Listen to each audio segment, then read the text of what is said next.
Mä oon ollut yli 20 vuotta vasemmistolaisessa liikkeessä, mutta koskaan aikaisemmin se ei ole tuntunut näin merkitykselliseltä. Me ollaan puolustamassa yhtäkkiä sellaisia asioita kuin ihmisoikeudet, hyvinvointivaltio, ympäristö. Asioita, jotka 10 vuotta sitten me laajasti jaettiin yhteisinä arvoina.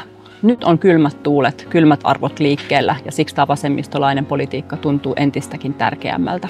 Äärioikeisto meillä ja muualla on romuttamassa kaikkea sitä kaunista, mitä me ollaan vuosikymmenten ajan yhdessä rakennettu.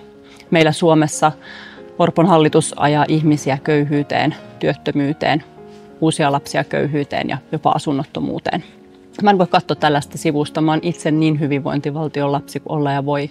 Saanut siltä niin paljon. Syntynyt köyhiin oloihin ja tullut itsekin teininä äidiksi. Mutta silti mä oon aina voinut luottaa, että täällä saa tukea ja täällä voi haaveilla, rakentaa itselle parempaa elämää ja omille lapsille parempaa elämää. Mä oon voinut kouluttautua pitkälle.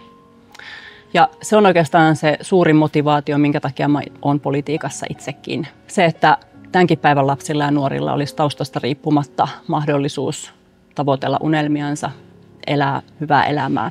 Meidän pitää tehdä kovasti töitä sen eteen, että politiikan keskiöön palaisi moraalinen kunnianhimo ja empatia, ja siksi mä oon mukana.